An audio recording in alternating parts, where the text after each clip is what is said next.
Greetings and salutations. So here at Blanck Mortuary, I'm repairing a bunch of my headstones that were hybrids. It was a wood base. I was using a Hollywood Haunter method of making these wood tombstones, but even though I coated them in resin and dry lock, it didn't matter. The plywood still fell apart after, I don't know, 3 or 4 years of use. So I just ripped off the foam portion, and I'm going to use foam like everyone else does.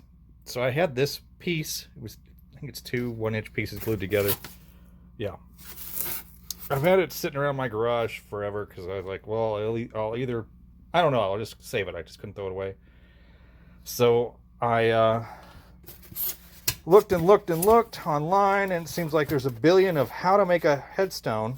Everyone's got great tutorials on how to carve and weather and make a crack and all that, but honestly, after about a dozen, only 2 of you out there show how to install the PVC pipe. Only 2 of you. Y'all make these great headstones, amazing looking, and then you just show them stuck in the yard. I'm like, well, how does it stand up? I mean, why does everyone just leave that to somebody else to figure out? So, this was already glued together, so I don't own an extension, a proper extension for a drill. So I just used my, I had 2 screw sleeves that I used for driving screws. I had a 3-inch one, and then I had like a 4-inch one, and I put them together, and then I put my paddle bit in there, and I drilled these holes out. The negative thing about that is because those are not rigid connections, the paddle bit will spin outward. It gets wider, like you're doing well, I know most of you don't know this, but I work in engineering, like a bell pier.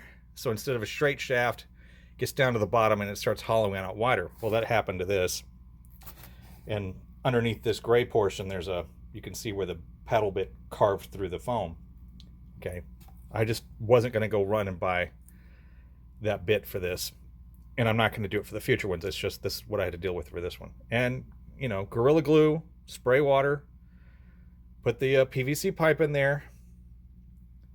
And I do have a whole truckload of rebar to stand these up. So that's one of them. And then this one, I actually glued together using 2 solid pieces on the outside. Here you can see. And then the other one, of course, this one is 1 solid piece. All right. And then I cut out strips about 2 inches wide to run up the sides there to block it out. And the same on this side. And then you can see I laid in the PVC pipe, and I put Gorilla Glue in there and the spray water and all that. It foamed up and everything, so they're not going to go anywhere. So I have another one of these that I'm going to glue on here, and then I'm going to come back and do the caulking and seal all the little cracks and fissures and whatnot, and then dry lock it, paint it to match. But I do have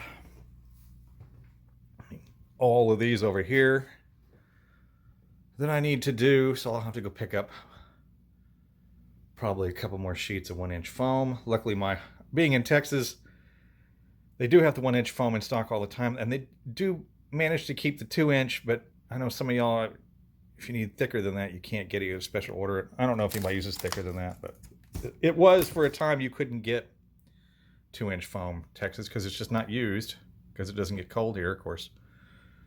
2021, the power grid failed, and it was pretty cold. So that is what my latest project is.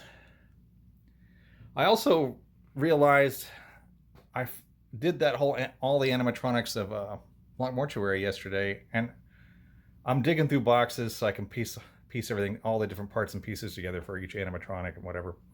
And I totally forgot. There's this guy here.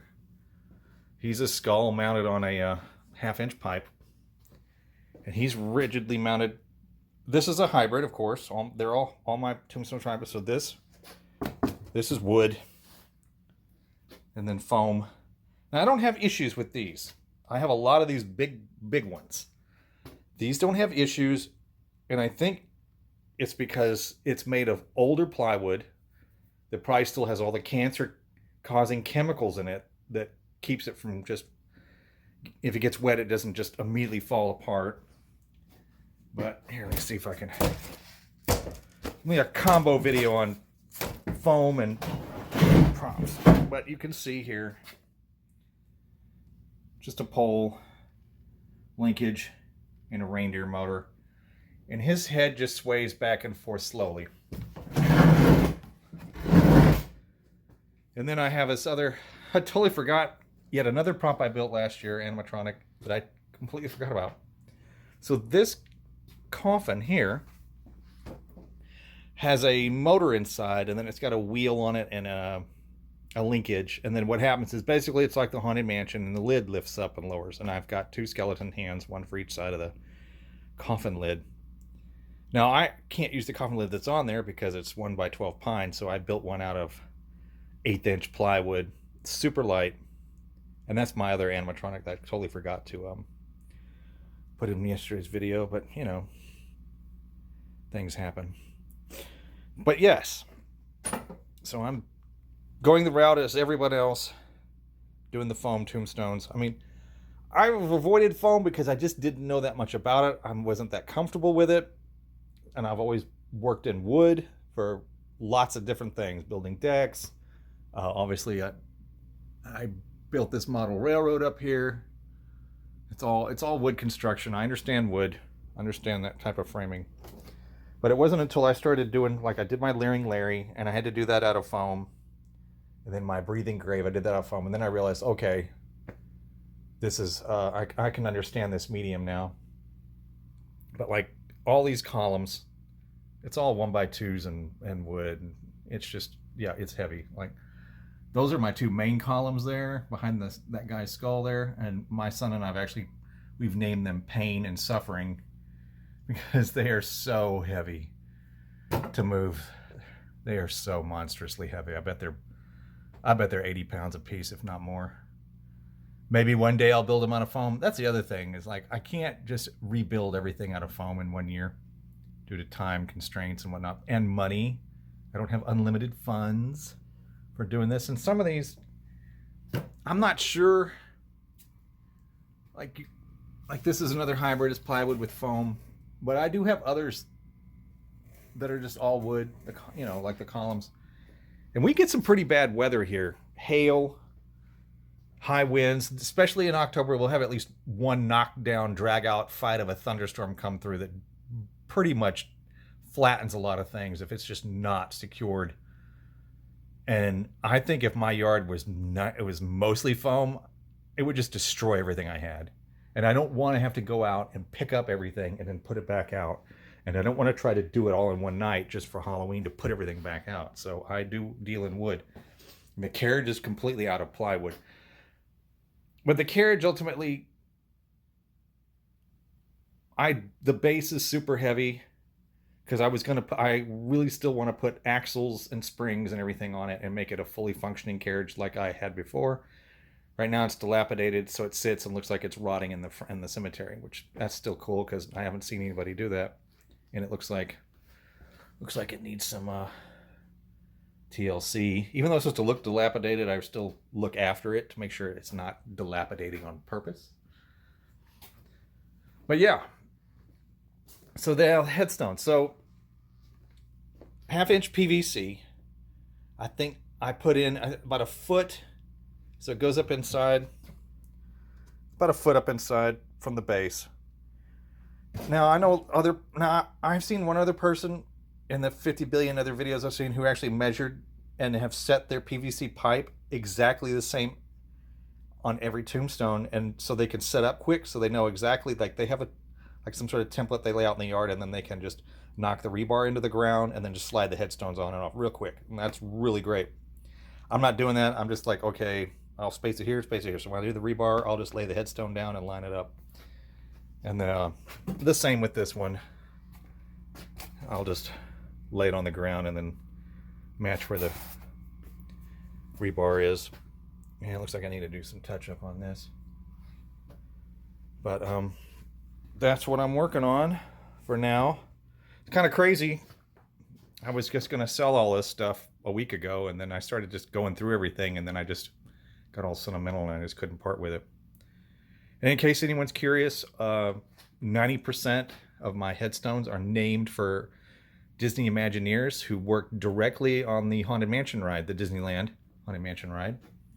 Other names in my haunt are for characters of the Haunted Mansion. And then obviously I have two, Christopher Lee and, I never can remember that guy's name. Grand Moff Tarkin. Grand Moff Tarkin actor. Because I grew up watching the Hammer Dracula films. So yeah, they're in the haunt because I like them. But other than that, it's 90% Disney. So they're real people.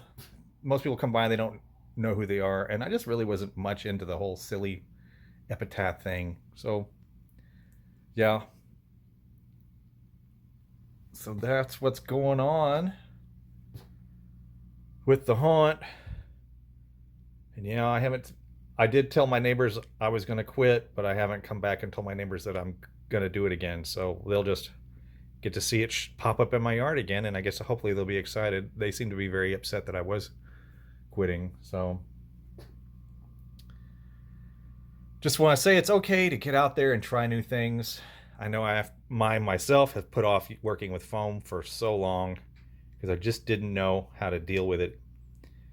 And it's like that for me with a lot of things. I just don't want to spend a bunch of money and then end up throwing it away because I failed. So yeah, that's what's going on with the mortuary. Hope everyone else is kicking off their digging their stuff out and making repairs and making new stuff for this season. Hopefully it'll be a good one. So with that, Blanck Mortuary signing off.